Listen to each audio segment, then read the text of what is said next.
Happy Monday, everybody. Welcome back to Brown Bag Bets, powered by Betsperts. We are your daily dose of quick hit handicapping and sports betting picks. I'm Alex Christensen, and joining me, as always, is Mr. Andy Molitor. And it was quite the sweat yesterday, Andy, for everybody but the team at Betsperts Golf. Do you want to tell the world why? Yeah, especially Noonan. Well, we had it surrounded, and um, it's funny because I think Reed, our CEO, was doing some traveling. I'm not sure he was catching all the end of it, and he texts like, "Who are we cheering for? Who's best for us?" Because he doesn't know who we have in our outright cards after a full week of meetings and getting stuff ready for high level stuff. So I say, because Ron had a few outrights and Ryan had a couple. I said anyone but Mito would be great for us. And as it went on and on, it just looked like Mito was going to win. So never cheer against a guy, but as far as lining our pockets, it was a good biff. Um, a friend of the show, Jeff Feinberg, had a pretty big Mito ticket that would have been nice for him to cash, but he also had Zal and JT, so it was not heartbreaking as heartbreaking as it was for some. So good job too. Yeah, Noonan had Justin Thomas and Zalatoris pre-tournament. So I'm not sure if he has ever had that either. I know I've never had both men in a playoff before. As No, the never called ultimate playoff. no sweat. Playoff is like the one time you can actually hedge, depending, bet sizes or limits on that is sometimes a little tricky to get down enough if you want to truly hedge a really long outright, but neither of them were massive outrights, so good for him. And then Ron, had as he does, he saves a couple units for the tournament, and he live bet JT on Thursday or Friday at 27 to 1 for Oh, I love that. 3/4 of a unit. He put on that live outrights. Something everyone should be digging into it. If you want to check out the Discord over there. He's putting anything he plays in the Discord as well on the Betsperts Golf Discord. And yeah, he had JT top 10 and 20. And our friend Paige Sporonic, who has not cashed in outright, but for some reason her positional betting stuff always wins. She had JT top 10 last week and top 20 this week, so cashed on him a couple weeks in a row. And Patrick Reed top 40. Basically anything she says top positional spots, those seem to win. First round leader stuff isn't going as hot for her, but yeah, check it out, betsportsgolf.com. I'll have to see on my week. I haven't. It's Monday. I'm doing the Tally good. housekeeping. Yeah, I'm doing tallying. My You did have a my Mito bet that cash. I'm curious to see, and maybe we'll have to top ask Luke. I 40. mean, I wonder what kind of Mito tickets were flying around on Prop Swap. I Yeah, wonder if some people were able to cash in some of those 400s before even the last round. Because, I mean, he teed off with the pretty prohibitive favorite. yeah. That was a he touched minus 200 at times during at the round, and then late obviously he was pretty big favorite, but my God, it was yeah, the free bets article we do, our best bets of the week. Everybody picks one. I've tried to keep those realistic because I hate to give like one free bet and for it to be like 80 to 1 underdog wins the tournament kind of thing. So I try to find something I feel is really safe. And boy, did I go safe this week because it was Mito to top 40. I'm not sure he ever left the top 10. So that cashed easily. That was about even money. Nice, safe, easy stuff getting there. And yeah, I'll do my final tally. Although I did have a stretch there where I didn't lose a matchup for like 2.5 days.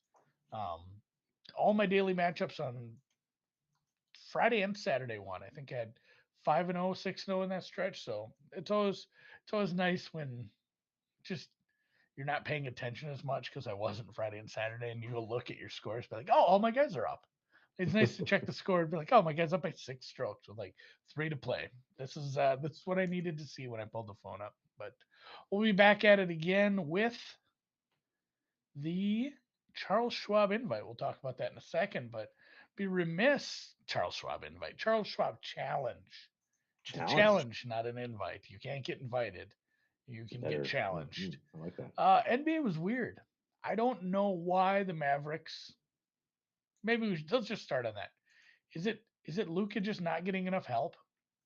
Is it as simple as that? They're down 3-0, and he is the best player in the world right now. It really is difficult. I do want to go back and watch the game again to kind of pull apart what happened. I mean, the first game Dallas did not seem locked in. They were not fully focused on what was going on.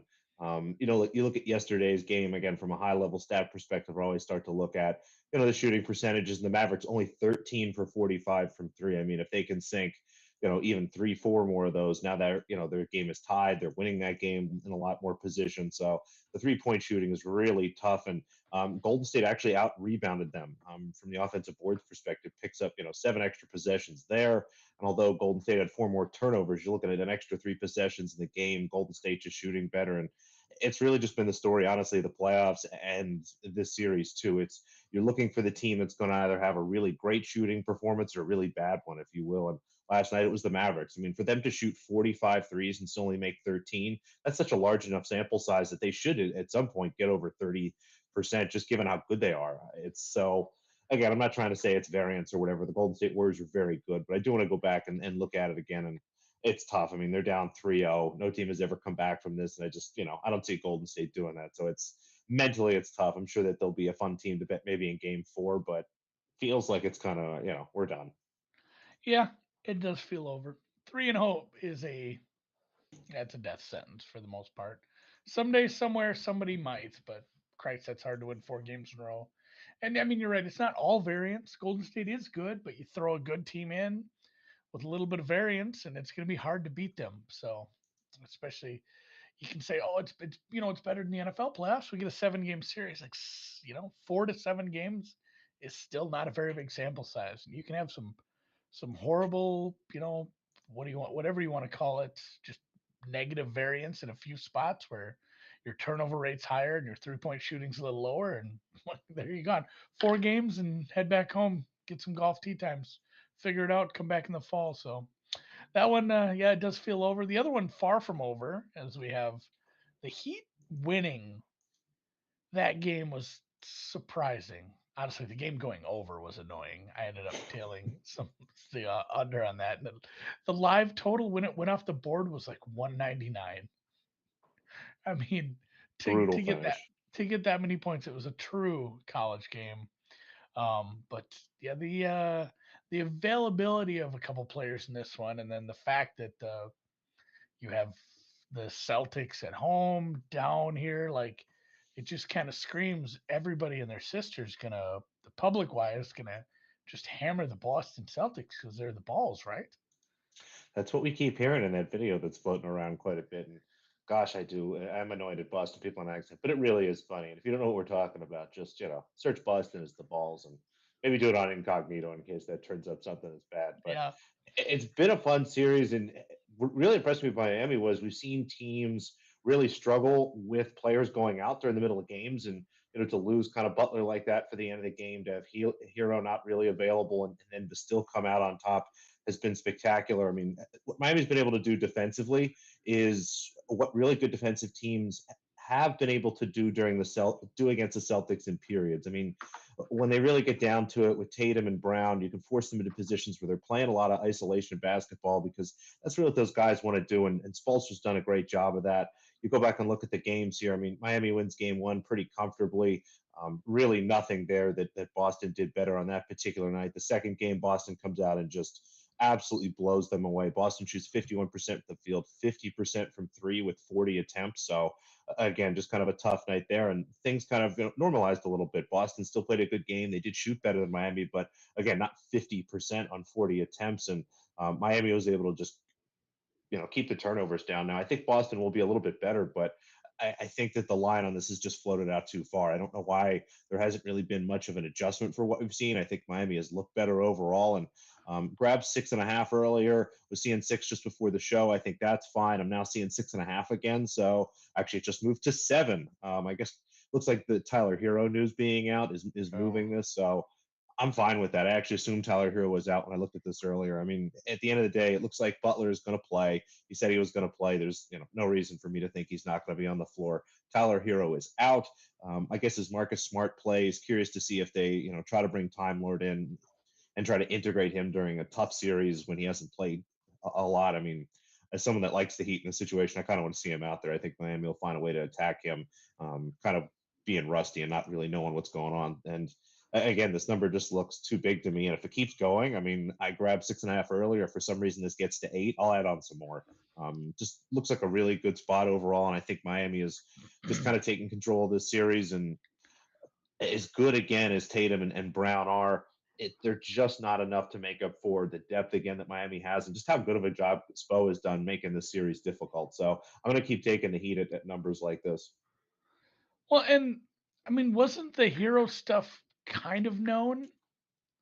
He was listed as questionable, and I think a lot of people thought he was out. So yeah, Yeah, that's what I'm I think surprised because it it moved was. with points, which maybe that's I don't know. I wonder if something else is floating around, but or maybe if people setting something up. I don't know. It felt like it was assumed he was out for like like maybe an 80-20, just the way I heard people talk. So it is always interesting to see something like that where you think a player is likely out, and then he's announced out and the market moves anyway. So goes to speak of the type of people that are betting it, I guess. We'll see what happens. I mean, just as a casual, I'll put my tinfoil hat on. This would be an absolutely perfect time to do a head fake. If you're someone that was trying to do something like that, it's pretty. Yeah. I guess this line's been up for a while, and maybe limits are a little more established. But you could probably hide a head fake here around some news if you wanted to come back on Miami a little bit later. So I don't know if that's what's going on. I'm curious to see if this is kind of a blip. If it bumps to 7 and goes right back down to 6, maybe that's what's going on. But likely the hero news. Fair. All right. So I guess I'm grabbing a 7. Here we go. And you know what? I have a Celtics series price, so I hope they Mm. win by 1 to 6 points, somewhere in there. That would be We'll say awful we could thread nice. that needle. And it's one of those too where I have a Celtics series price. I will never be happier to lose a ticket. Like I don't have allegiances. I don't like cheer for teams really. But once in a while, there's teams where it's like, yeah, if they lost and I lost money, it'd still be worth it to see Boston be sad on the timeline. Just because, I love a lot of people from Boston. I know a lot of nice folks, but as a rule, in general, it is fun to watch Boston get angry. I don't know why. It just maybe the success and how We did live uh, during a surprisingly long run of annoying Boston success between yeah. Tom Brady and Bill Belichick and the Patriots, between the Red Sox going from never winning the World Series to winning it every other year, You know to the who? Celtics It's somehow probably making Bill that absurd Simmons. trade and getting a title. The It's Bruins honestly apparently were good. it's got to be like 80% Bill Simmons. Why I hate Boston. And I love Boston. I went to Boston, Mm. loved it. Went to the Encore, had some good food. Went to Nantucket, the whole area, just great. But yeah, maybe it's just Bill Simmons hate because just the guy bothers me. Either way, let's go Heat by losing by less than 7 tonight. That would be lovely. I just bet it. So PGA heads back to Texas, kind of by TCU. This is where this course is. One of the 9 places that people call Hogan's Alley. You can look that up. Various courses and Is it parts of related to courses Hogan's call this. Heroes in any way? It's not, although there is a heavy German population, I believe. Oh, There Ben is Hogan. Ben Hogan. Ben Hogan won this like a bunch of times in a row back in the Ben Hogan days. It's a good course. It's a good field. I think a lot of people are beholden to the for some sponsorship stuff.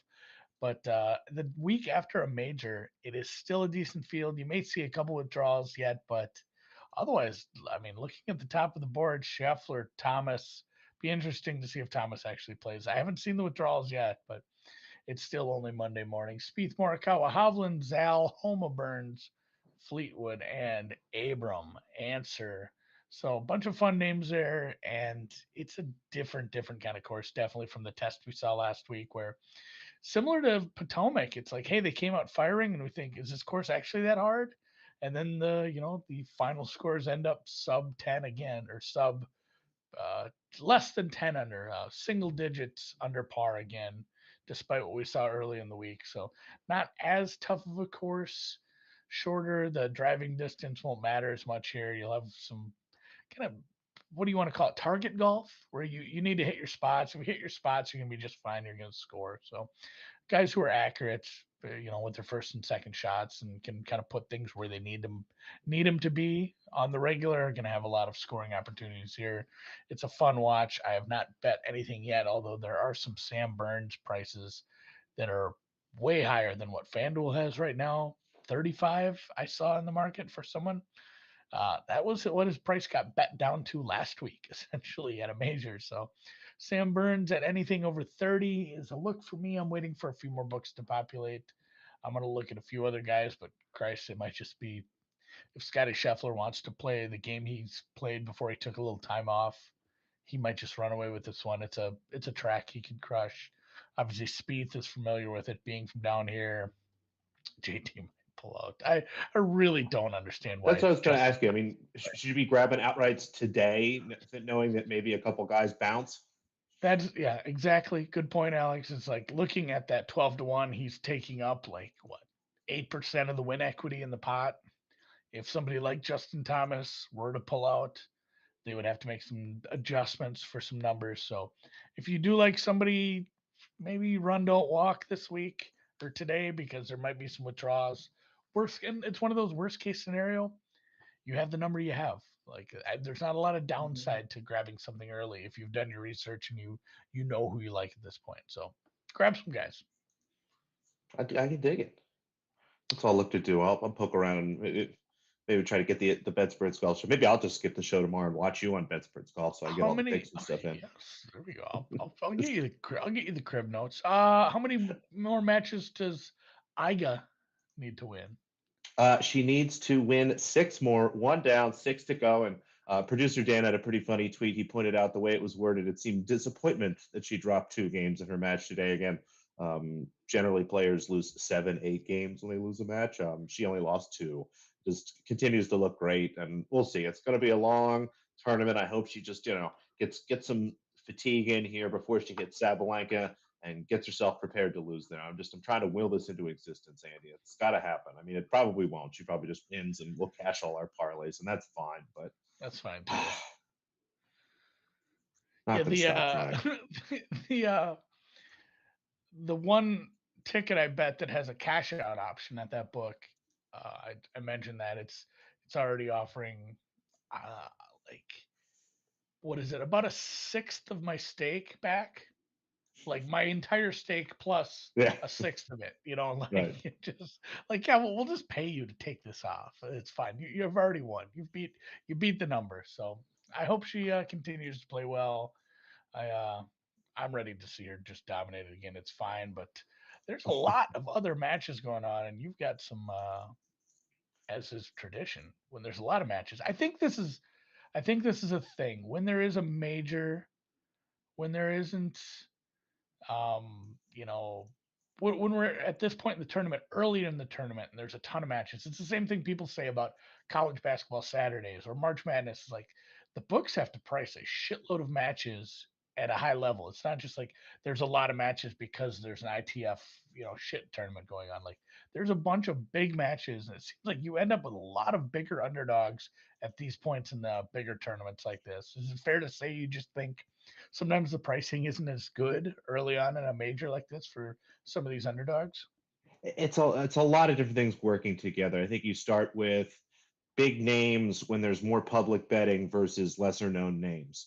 You That's combine fair that with too. a little bit of parlay protection. I mean, I've seen people that I know that generally don't bet tennis a lot, posting tennis parlays and stuff, sending things to me. And right, wrong, or indifferent, I think books know, historically that's what's going to happen. And then you have this perception that because it's a bigger event, these players are going to try harder because they care and there's more money at stake. And there is even just a little bit too where I think that not that people forget that WTA matches are only 3 sets versus 5, but there's so much talk in general about how much certainty there is in the men's side because of this best of 5. I think that confidence spills over a little bit.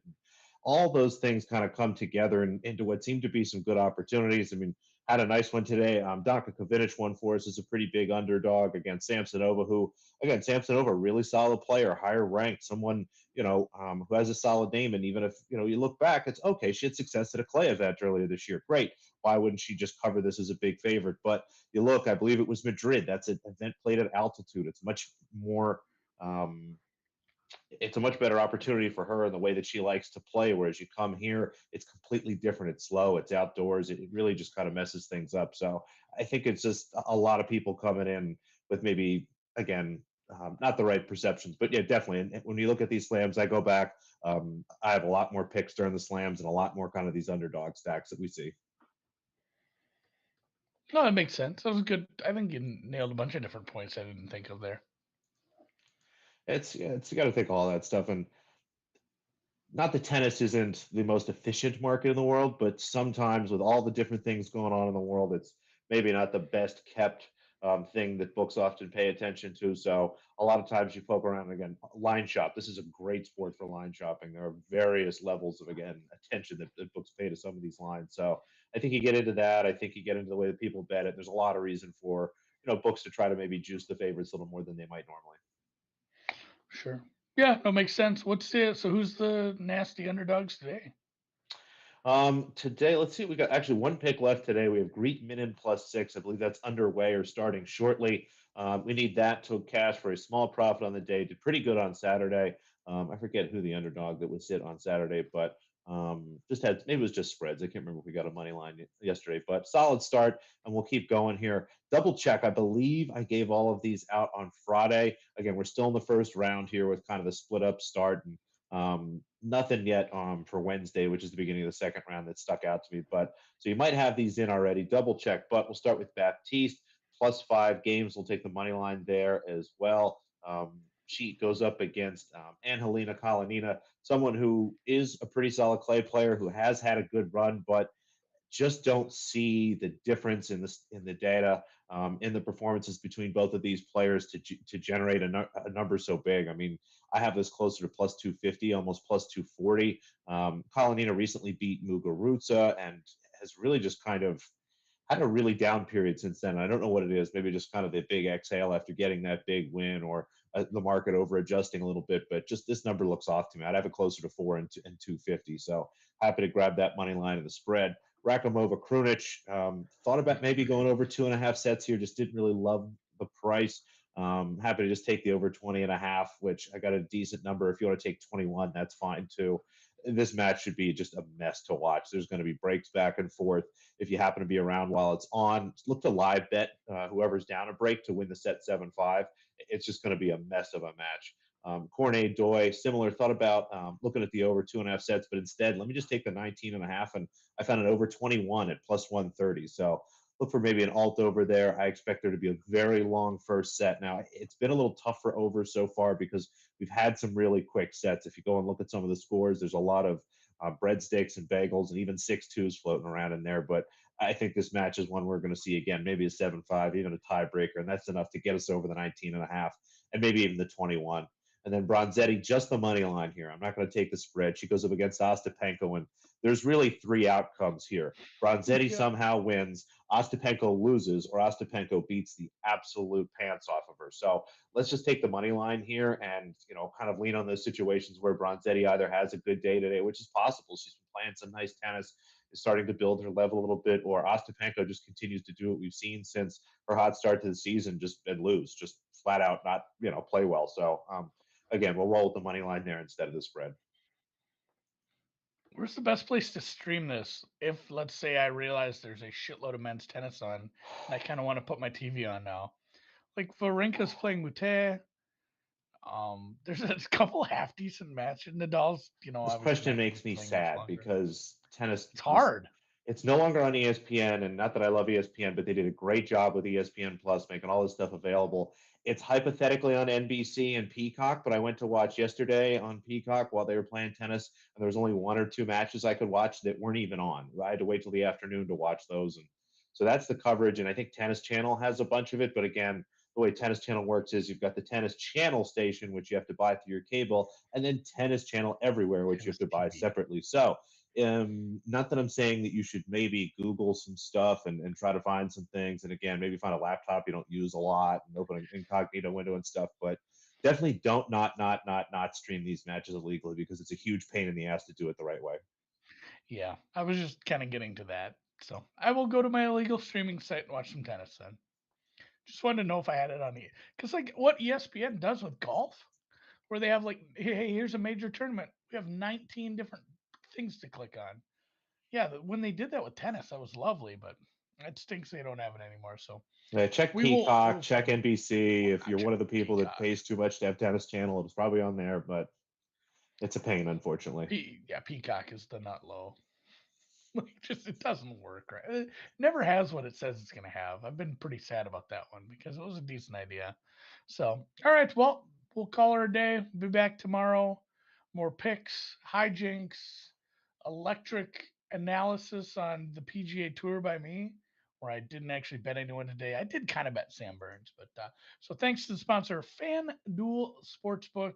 Links in the description if you want to take advantage of whatever their promo is this week. It's usually just like $5 to win 150 on something easy. So go get your bonus hunting on, guys.